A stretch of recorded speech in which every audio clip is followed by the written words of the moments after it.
Leo ni Machi 17 na tunaingia siku ya 18 ya vita hivi tangia vimeanza. Sasa hivi tunaenda wiki ya 3 ya mapigano ambayo yamedumu kwa muda mrefu ndani ya Mashariki ya Kati, ambayo yanahusisha mataifa matatu, hususan wakati mwanzo inaanza, lakini hivi sasa yamesambaa kwenye mataifa mengi na yakitabiriwa kuwa na matatizo mengi ambayo yatakuja kutengenezwa mpaka vitakavyoenda kumalizika. Hatujajua ni lini itaweza kumalizika.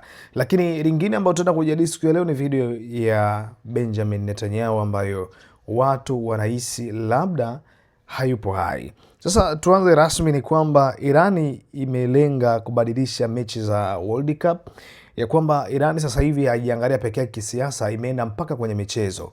Kikubwa ambacho anakitaka Iran ni kubadilisha location ya kombe la dunia itakapochezwa, badala ya kuchezwa Marekani ipelekwe Mexico. Ndio jambo ambalo wao wanaliwaza na wamepanga kuongea na FIFA, ikiwezekana mechi zao za kombe la dunia ziondolewe nchini Marekani na kuhamishiwa Mexico, ambao wenyewe wanahisi itakuwa ni sehemu salama ya wao kucheza na gemu zikaenda vizuri. Lakini Ulaya pia imekataa kujihusisha na vita. Umoja wa Ulaya kupitia mkuu wa sera za nje ndugu Kaja Kallas umesema wazi kuwa vita hivi si vya Ulaya. Amesisitiza kuwa hakuna mpango wa kuongeza vikosi vya jeshi katika eneo la Strait of Hormuz, huku Ulaya ikibaki na msimamo wa kulinda biashara na nishati. Ninakukumbusha jambo moja, Trump amekuwa akiomba sana msaada sasa hivi kwenye mataifa ama umoja wa NATO, ya kwamba inatakiwa waje kuungana wahakikishe meli zinalindwa na zinapita salama eneo ambalo Iran amelishikilia kwa muda mrefu na kuzuia mafuta yasiweze kwenda kwenye mataifa mengi. Lakini Ulaya inakuja hadharani nasema hatuhusiki na vita hivyo. Sasa hivi sisi tunachokipambania ni kuhakikisha nishati kutokea sehemu nyingine inatufikia kwenye taifa letu. Nyinyi ambao mnapigana mtajua nyinyi wenyewe, ndio tafsiri yake. Lakini mashambulizi mapya ya Iran na Lebanoni yameweza kukamilika rasmi. Ni kwamba jeshi la Israel limeendelea na mashambulizi mapya ndani ya Iran pamoja na kusini mwa Lebanoni, ambapo zaidi ya watu 11 wameripotiwa kujeruhiwa mpaka hivi sasa, na mashambulizi haya ni sehemu ya operesheni zinazoendelea dhidi ya kundi la Hezbollah. Lakini Iran pia imeonya mashambulizi makubwa zaidi. Ni kwamba kikosi cha ulinzi wa mapinduzi cha Iran, Islamic Revolutionary Guard Corps, kimetoa onyo kali kwamba kitapiga viwanda na miundombinu inayohusishwa na Marekani katika Mashariki ya Kati. Lakini wananchi na wakazi katika maeneo hayo wametakiwa kuondoka kwa haraka kwa ajili ya usalama wao kabla hawajaanza kufanya mashambulizi rasmi. Zaidi hapo ni kwamba Marekani imeongeza shinikizo kwa washirika, ya kwamba kama ambavyo mwanzo nilikuwa nimesema, rais wa Marekani Donald Trump ameonya kuwa NATO inaweza kuwa na mustakabali mbaya zaidi ikiwa mataifa washirika hayatasaidia kulinda usafirishaji wa mafuta katika Strait of Hormuz. Hata hivyo, mataifa kadhaa kama Japan, Australia na United Kingdom tayari yamekataa kushiriki moja kwa moja katika vita hivi, yakihofia yanaweza kuongeza mzozo au kuchochea kutokea kwa vita vya tatu duniani.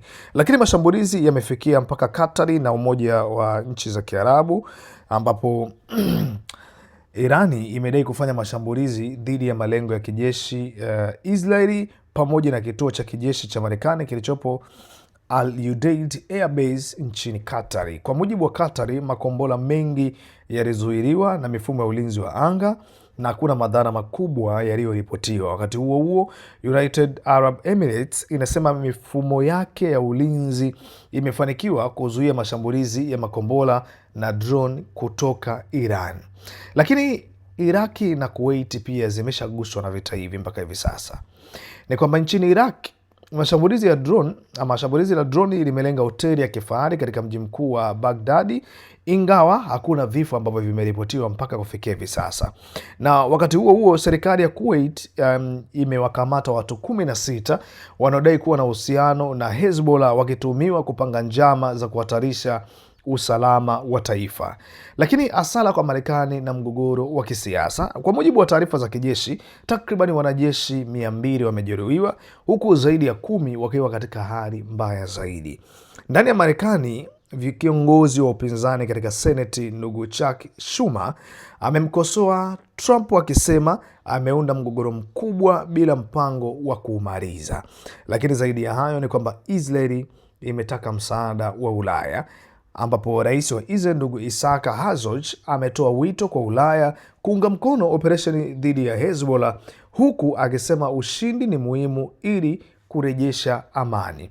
Lakini tukio lingine ambalo Trump alikuwa ameliongelea kuanzia siku ya jana mpaka kufikia hii leo asubuhi ni kwamba anasema iwapo mwandishi wa habari alimhoji akasema, umepokea matisho mengi sana ya kuuawa na viongozi wa Iran, lakini hatujasikia neno lolote kutoka kwako. Alichokuwa amekijibu akasema, endapo Iran wanaweza kufanikiwa, japokuwa naona kwao hilo ni ngumu sana kulifanikisha kwa sababu intelligence yao ipo chini zaidi kwa hiko ambacho alikuwa anakizungumza yeye mwenye Trump. Akasema lakini wakifanikiwa, nimeshaacha maelezo ni nini ambacho kinatakiwa kuweza kufanyika, na kitakachofanyika kitakuwa ni one among a terrible thing kuwahi kufanyika, kwa sababu wataenda kuifuta Iran kwenye uso wa dunia. Hayo yalikuwa ni maneno ya Trump. Lakini lingine zaidi ni juu ya video ambayo inamhusisha waziri wa Israeli Netanyahu, ya kwamba kila siku sasa hivi kuna video ambazo zinapostiwa katika page yake ya waziri mkuu akionekana akitembelea maeneo mbalimbali, na mwisho ya jana usiku amepandisha video nyingine akiwa anahutubia.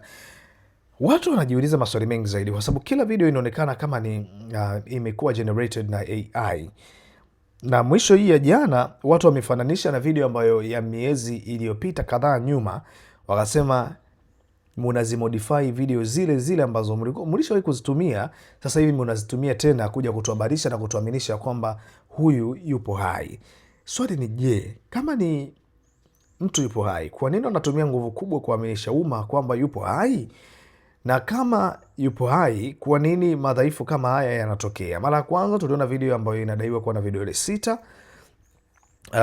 Mimi sijui kama ni vidole 6 kweli au ni reflection ya mwanga hapa, lakini kwenye macho ya kawaida unaweza kuona ni kama vidole 6. Ikaja kuonekana yuko restaurant ambayo jana nilikuwa nimeielezea, akiwa anaelezea hana vidole 6. Baadaye akaja kuonekana na ndugu zake, sijui ni watoto wake wale wametoka kwa ajili ya vacation kidogo kuzunguka zunguka. Baadaye anakuja kuonekana kama pete na disappear wakati anaenda kushika moja ya kitu kama ni egemeo fulani hivi, ilikuwa inapotea ile pete. Watu walivyoichambua akasema hii pia ni AI.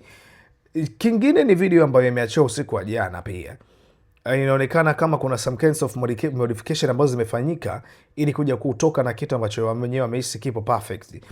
Mimi sijui kama kweli ni AI au sio AI, lakini sauti ipo very clear.